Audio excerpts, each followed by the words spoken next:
Welcome to Space News from the Electric Universe, brought to you by the Thunderbolts Project at thunderbolts.info. A new scientific study has proposed a new hypothesis for a long-standing mystery in atmospheric science. For many years, scientists have wondered why the concentration of electrons in Earth's atmosphere suddenly drops in a region dozens of miles above the Earth, which some call the quote, D region ledge. According to a recent Space.com report, an investigative team is now hypothesizing that tiny meteor dust particles higher in the atmosphere might be responsible for, quote, sucking up the so-called missing electrons. One of the study authors says of the electron deficiency, "It's the most dramatic gradient anywhere in the ionosphere.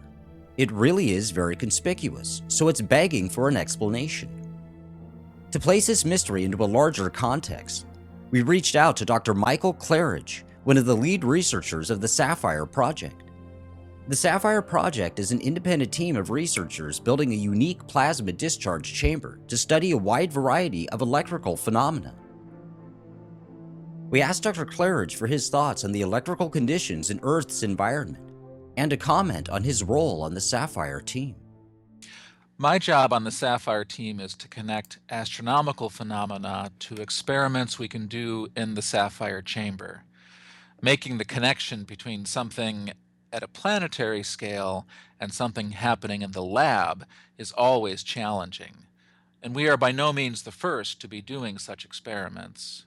Since Birkeland's original work in the late 1800s, there have been maybe 20 chambers I know about built specifically to study the Earth's electrical environment. To call out just two, in 1974, Debunin at the Institute of Space Research in Moscow put a magnetized sphere in a vacuum chamber and shot high-energy electrons at it. The spatial pattern of electrons precipitating onto the sphere mimicked electron flows around the Earth into our own magnetosphere. That was really a breakthrough experiment. In 2012, researchers at the Russian Academy of Sciences also put a dipole magnetized sphere into a chamber and blew a wind of plasma past the sphere, and were able to measure electrical potential differences across the poles of this sphere that are similar to electrical structures known to exist around the Earth, where we know that the part of the Earth experiencing sunrise is at a higher electrical potential than the parts of the Earth experiencing sunset. Now that was a very impressive experiment and really shows that laboratory experiments can be very relevant to exploring what might be happening electrically around planets and stars. The SAFIRE chamber is considerably more flexible than these other two chambers I mentioned. We are hoping to be able to explore a much wider range of not only planetary phenomena, but also stellar phenomena. The mandate of the SAFIRE team is quite broad: to explore electrical phenomena at stellar and planetary scales. But as to any particular theories about the electrical nature of planets or stars, we are quite agnostic. As Monty Childs has sometimes said, we don't have a horse in the race. We think that it's important because once a research group gets too locked in to trying to prove a certain theory or a specific scientific model, then they usually end up ignoring data that does not fit their model. We are going in there with as few preconceptions as possible. We want the data to lead us to the model, not the other way around.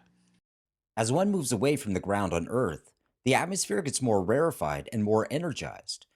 At around 50 kilometers above the ground, the atmosphere begins to take on plasma properties, with electrons and ions coexisting in a highly conductive medium.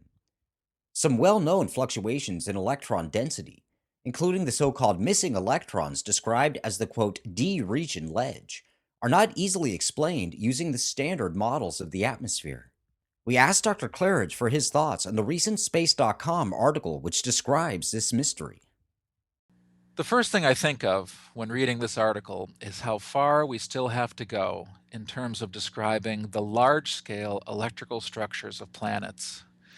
It is still difficult for many astronomers and geophysicists to conceive that an entire planet might have a charge relative to other planets or the space around it.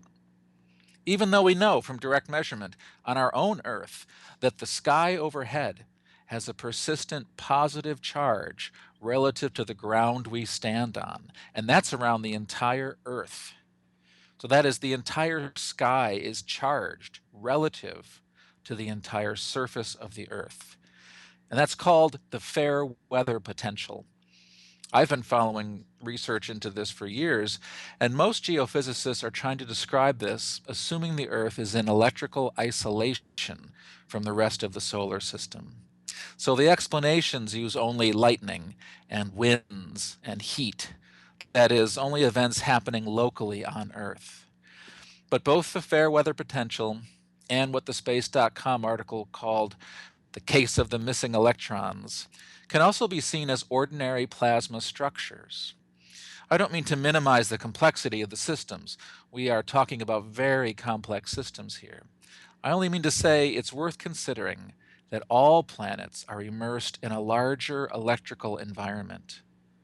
These charge separations of the fair weather potential and the persistent electron density fluctuations in the ionosphere are examples of plasma structures that have been known by laboratory plasma physicists for decades. And these structures arise when one part of your system is at a different electrical potential than its surroundings. Let me take a minute here and describe one aspect of charge separation in plasma.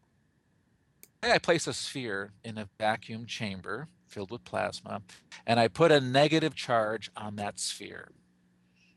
In a plasma, the charges can move, so the available positive charges in the chamber will be attracted to the negative sphere until overall the charge is neutralized. This is understandable. If I put a negative charge inside a plasma, a bunch of positive charges will collect around it. And this is usually the only diagram you will find in most plasma physics textbooks. And the thickness of that positive layer can be predicted. It's called the Debye length of that plasma environment. But as plasma laboratory physicists have known for many decades, and as we study in the SAFIRE chamber, the actual case is often more complex. Now, here are a few pictures from the SAFIRE chamber showing not just one layer of negative positive, but multiple layers of negative positive fluctuation. These results were published in the Journal of Plasma Sources, Science and Technology. Now, these are beautiful, dynamic phenomena. I wish more people could be in the lab to watch these unfold.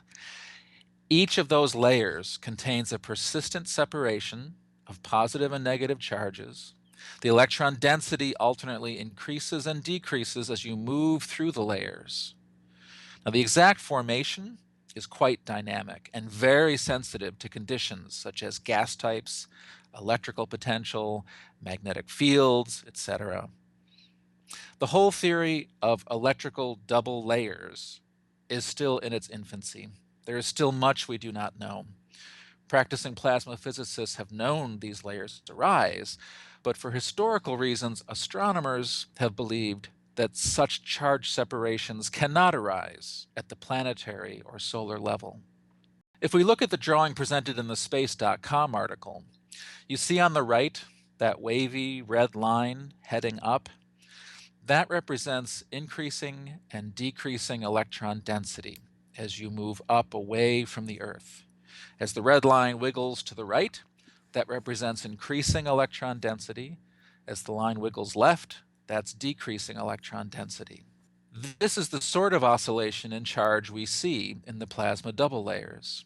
In other words, if you accept that the Earth is at a different electrical potential than the Sun, then this sort of up and down fluctuations in electron density is expected. I'm not trying to oversimplify. A planet's ionosphere is a very complicated structure. But if you start with a simple electrical hypothesis, you can predict such features.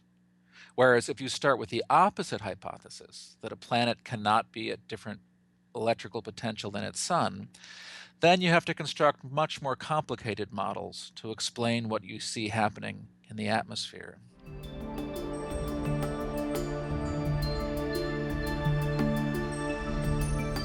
For continuous updates on space news from the electric universe, stay tuned to thunderbolts.info.